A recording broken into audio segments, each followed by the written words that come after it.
It's time for another random language profile. We're going to go somewhere in the world. I have no idea where yet, and look at some language that I'm completely unfamiliar with.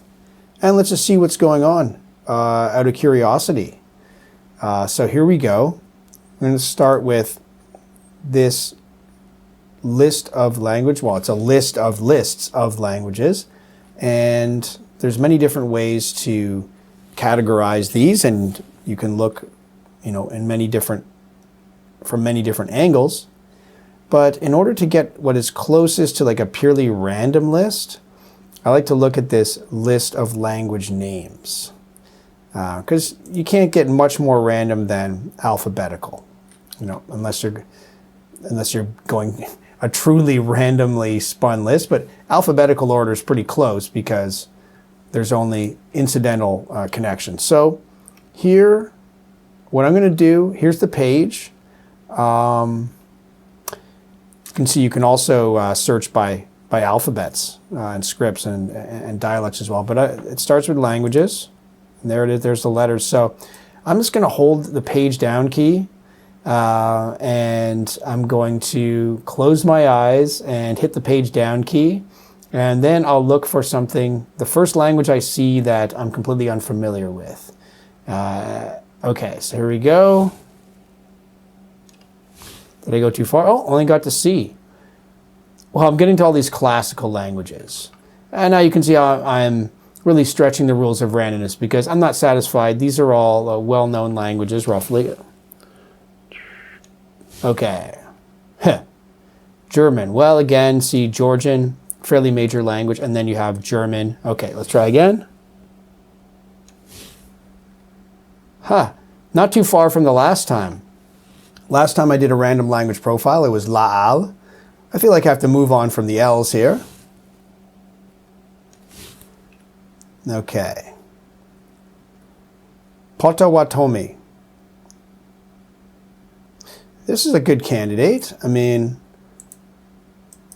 I really don't know anything about it. Now, it's part of the Algonquian language family. So let's take a look here. So this is what a Wikipedia language page looks like. And we can see this sort of this box here that has some broad information about it. So we see the region. And we should get a nice map there, yep. And there it's the yellow. Okay. So this is the current region here around Lake Michigan. And it's related to other languages that are spoken more in my area, which is Toronto here. And here you see a rather shocking number. Number of native speakers. In 2015, less than 10. In 2018, 5, although we see citation needed, but this is really the extreme, and this is about as far as a language can go towards being extinct without yet being extinct. But it really is, there's just a few people left, and we would have to bet that they're very old. They're the last survivors of the last generation of people who learned this language. So it's a language that is disappearing. Well, although, I mean, there's hints maybe of a revival. So they, as long as a few more people start learning it, it's possible for it to survive. I mean, language survival is really just a matter of kids, teaching your kids to speak the language, and then if they teach their kids to speak the language, or I should say, rather than just specifically teaching, languages don't need to be taught specifically, just spoken. If we will pick up the language that is spoken around our family, around our early environment when we're babies and very young.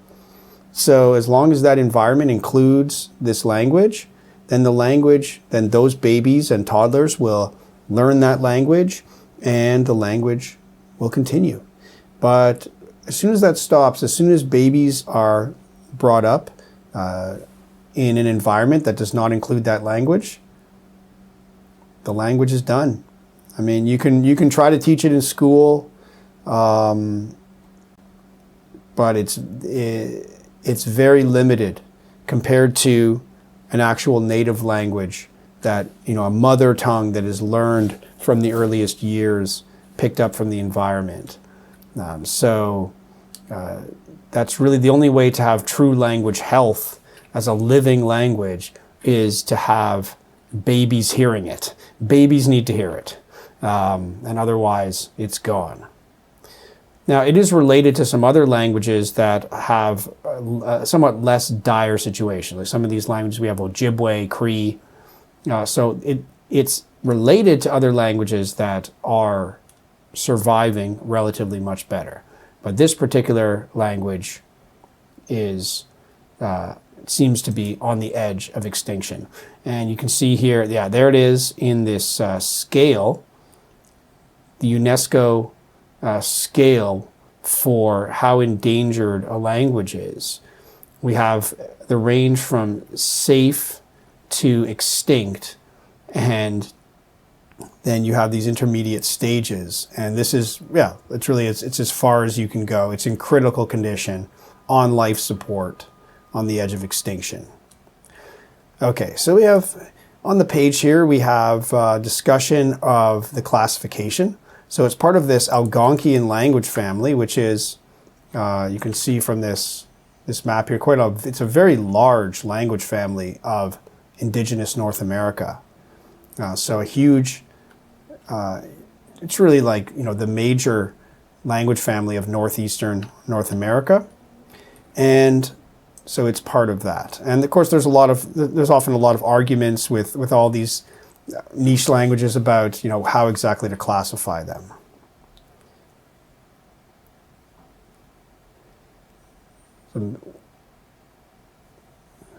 Okay. And the history, okay. So we get into the phonology, and you can see this is an issue we have with like most languages that don't have some kind of standardized center, that there are going to be different dialects, really. And of course, every language has this. Every language that is spoken, in any area larger than like one village, one neighborhood, is going to have multiple dialects. And so they have to specify here, we're going to focus on the northern one. And there's a southern one, down in Kansas, quite a bit further south. So let's look at the table here. Okay. 5 vowel system. But actually, yeah, it's quite interesting as a vowel system. Often a 5 vowel system is not going to include this mid vowel, so you have And also it's most common for the high back vowel to be oo, but here it's o. But it may mean that in this language they don't really care or notice about the difference between o and oo. Those are kind of merged together. But they'll have 2 low vowels. Yeah, so it's almost like they have surprisingly like broad vowels up high, and then it's surprising they have 2 low vowels. That's a bit uncommon for a 5 vowel system. They actually have 2 low vowels. This maybe could also be written as a, like the ash character, the ae character. That's kind of like an a or an e, the low front, and then a, which also maybe could be written without the hat, the a without the roof. That's more like the a, the more low back. So you see how like these phonetic characters, like, you pick the closest one, you make a choice for whatever is the best fit. But when you're working with this standardized international alphabet, it's not always going to fit perfectly. But they've gone for this as the sort of the best match. Now in the consonants. So see here, yeah, this term occlusive, you can see how there's a lot of different overlapping terms in linguistics. This is often described as plosives. These are sounds that are made with a complete closure of the mouth, so that's why they're using this term occlusive. So we have a set of five places. So we have the p, t, ch, k, and qu. So this is like a version of K that they write it with a little w, and it means that like there's like rounded lips in the delivery of the K's, like qu, kind of like KW, but kind of like said at the same time. And it's interesting here that they have these two sets. Now the difference is these little triangles, or it kind of looks like a colon here, but these two little triangles, that means long. So this means there is a long version of the consonants. And so that's where you see, they even mention here, yes, the Lenis type consonants can be voiced. So Lenis means the weaker type. And a weaker consonant is a consonant that's less like a consonant. It's more like a vowel. Because you look at like, vowels are like, there's like a flow of vowels, and then the consonants kind of like break and interrupt the flow of vowels. And so the more the consonant is breaking and interrupting the vowel, it's considered a stronger consonant. So that would mean that here the long consonants that have more of a break from the vowel, they would be considered the strong one, the fortis. And then these would be the Lenis. And so they can sometimes be voiced. Yeah, so this is closer to kind of the plosive contrast that we would expect from English, where we have, p, b, t, d, ch, j, k, g. And so here they're suggesting that like the core distinction is whether the consonant is long or short, but it could still often appear with voicing. So that's where you see what each language cares about, what each language focuses on is different, and then but the same kind of patterns often appear, just different languages put more emphasis on some versus others. Then we have s, sh, and the long, interesting long fricatives as well. And yeah, they also have the same pattern here with the voicing. So that's like that's a robust pair we have here. So all of these obstruents, which are called like non-sonorant consonants, as in like the really strong consonants that are the farthest away from vowels, they all are all in these pairs. And then they only have 4 sonorants, so fairly small selection of sonorants. M, n, the nasals, and then y and w, the glides. They have no liquids. They have no L and no R. So fairly small inventories on both sides. Not extremely small, but yeah, like a 5 vowel set, and certainly small sonorant inventory.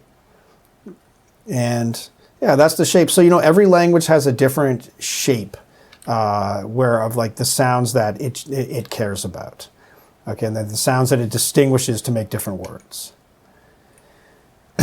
Yeah, so now the writing system. Now it's always good to remember, and I keep mentioning it, how like the writing systems really are very different from the spoken language itself. They really have to be seen as like an entirely different layer. And in principle, you could write any language with any writing system. So they're not... There really is entirely separate. So here they're talking about, which Latin, this is a Latin-based writing system. And then there is a traditional system as well, but the traditional system is also derived from the Roman alphabet. Okay, so this is a much later innovation. And you can see how they're attempting to, use Roman letters to attempt to match their sounds. And you can see how it runs into a lot of problems because, well, you have the letter E is used for 2 different vowels, right? So then in this system, they have to use an accent. Yeah, and then coming up with a writing system that works well, like that can distinguish all the sounds and that is somehow intuitive and easy to use is quite a technical challenge. Okay, but now let's look at the morphology, meaning the word structure.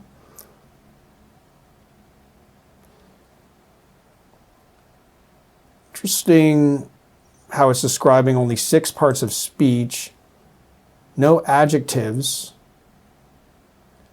or adverbs, but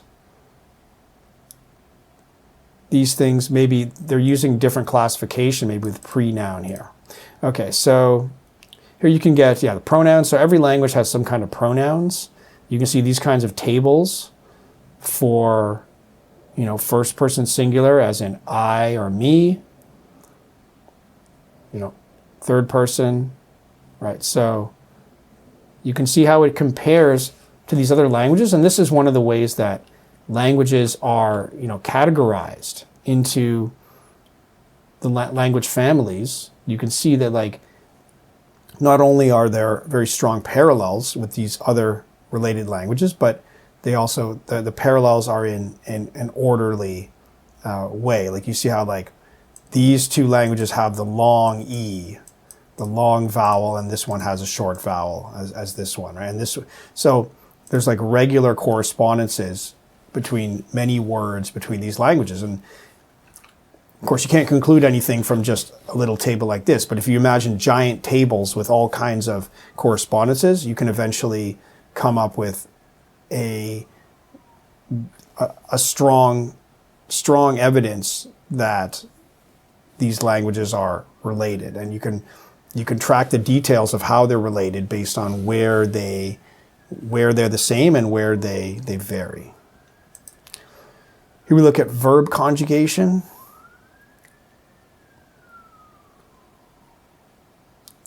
Some different verb forms. Here we're recent split from Ojibwe. Yeah, so you see this. Ojibwe is a much more widely spoken language. So a lot of the studies of this Potawatomi are sort of derived from Ojibwe, based on Ojibwe, and they're compared to Ojibwe. And so if you did want to learn more about this language, I think that would be a good way to look at. You can see different systems of how they're recorded. And this is where, this is so comparing their vowels, comparing vowels and here consonants between Ojibwe and this language, how they line up. So you can see this is like a lot of the historical linguistics, like trying to organize these language families, seeing how they're related. Like you can see, like, it's giant tables like this. Then we have this recent project of the revitalization. So here we have, we have Cecilia Meeksekwe Jackson, and she gets her own Wikipedia page. She worked to preserve this language, which is Potawatomi. Oh, you see, it is here written as Bodwe Wad Mimwen, but this translates to Potawatomi. In fact, imagine this. Actually, I think it's another way of saying the same language. All right, so, she born in 1922. Okay, but she finally died in 2021. So she was working to preserve it. So it takes a lot of work. One step is to record. So just preservation, like recording the languages, getting as much down. Because if there's no recording at all, then the language will, it only exists in the minds of the speakers and it dies with them. But then also the next step would be teaching the language, where you actually try to preserve it by, encouraging more people to learn it. And that's the only way to keep it going. Okay, so there's a link to a website, Nasano. Someone has a series of videos and a website. Yeah, so you see Nasano, Potawatomi language and culture. All right, so there he is. So we have, he's active at least up to 2024.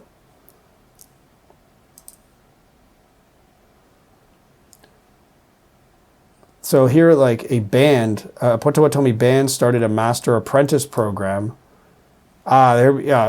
a language student or apprentice is paired with a fluent speaker or speakers, the masters.